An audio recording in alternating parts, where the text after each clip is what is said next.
Welcome to வித்யா வீடு. இன்றைக்கி இந்த வீடியோவில் வெட்னஸ்டே ஈவினிங் நான் என்ன பண்ணினேன்றது தான் இந்த வீடியோவில் நீங்கள் பார்க்க போகிறீங்க. இன்றைக்கி காலையில் பிரேக்ஃபாஸ்ட் லஞ்ச் வேலைகளை எல்லாம் முடிச்சுட்டு கொஞ்சம் வெளியில் போக வேண்டிய வேலை இருந்தது. இன்றைக்கி நான் ஆஃபீஸுக்கு லீவ் போட்டிருந்தனால 3 வித மாவை ஆட்டி வச்சிடலான்னு சொல்லி மில்லட் தோசை மாவு, ஆப்ப மாவு, கோதுமை அடைக்கான மாவு இதையெல்லாம் ஆட்டுறதுக்கானதை ஊற வச்சுட்டு தான் போயிருந்தேன். ரிட்டர்ன் மதியம் போல் ஒரு 2 மணிக்குள்ளே வீட்டுக்கு வந்துடலான்னு நினச்சி தான் போனேன். ஆனால் ஈவினிங் 5:30 போல் ஆயிடுச்சு. வீட்டுக்கு வரும்போதே கொஞ்சம் டயர்டாக தான் வந்தேன்.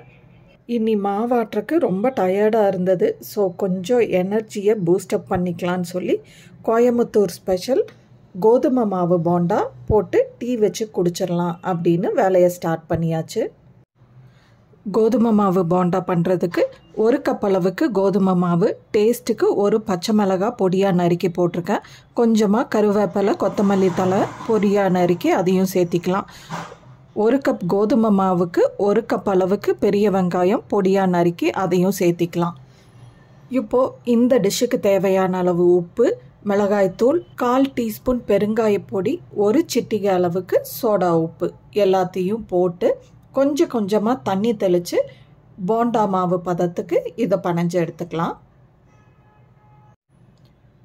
மாவு இந்த பதத்தில் இருக்கணும். போண்டா மாவு பிணையிறதுக்குள்ளே இந்த பக்கம் கடாயில் எண்ணெய் நல்லா சூடாயிடுச்சு. இப்போ போண்டாவை பொரிச்சு எடுத்துடலாம். எண்ணெய் நல்லா சூடானதுக்கப்புறமா சின்ன சின்ன உருண்டைகளாக போண்டாவை 2 பக்கமும் நல்லா ஃப்ரை பண்ணி கோல்டன் ப்ரௌனாக ஆனதுக்கப்புறம் எடுத்தால் கோதுமை மாவு போண்டா ரெடி.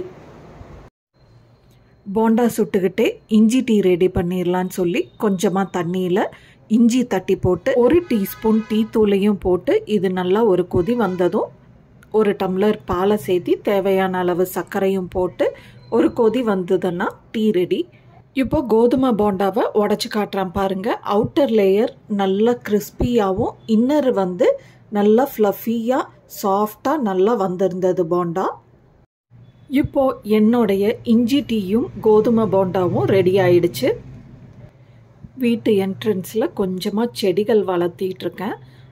அது பக்கத்தில் போய் உட்காந்துட்டேன். மழை வர்றதுக்கு முன்னாடி சிலு சிலுன்னு நல்ல சில்லுன்னு ஒரு காற்று.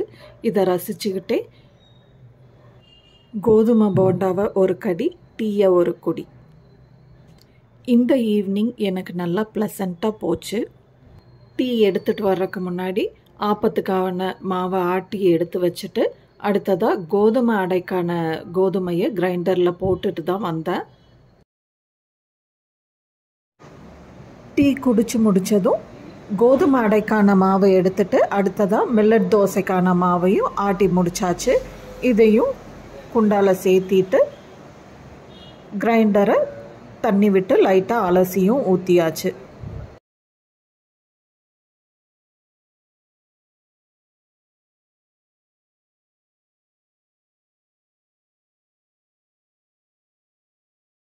அங்கே 3 வித மாவையும் ஆட்டி எடுத்தாச்சு. இப்போது மேலாப்பில் உப்பு மட்டும் சேர்த்தி இதை எல்லாத்தையும் எடுத்து ஃப்ரிட்ஜில் அப்படியே ஸ்டோர் பண்ணி வைக்க போகிறேன். ஏன்னா அடுத்த 2 வேலைக்கான மாவு லாஸ்ட் வீக் ஆட்டினதுலேயே மீதி இருக்குது. அது முடிஞ்சதுக்கப்புறம் தான் இது ஒவ்வொன்றா எடுத்து இன்றைக்கி நைட்டு வேணும்னா காலையிலேயே எந்த மாவு தேவையோ அதை மட்டும் எடுத்து வெளியில் வச்சு ஃபர்மெண்ட் பண்ணிப்பேன்.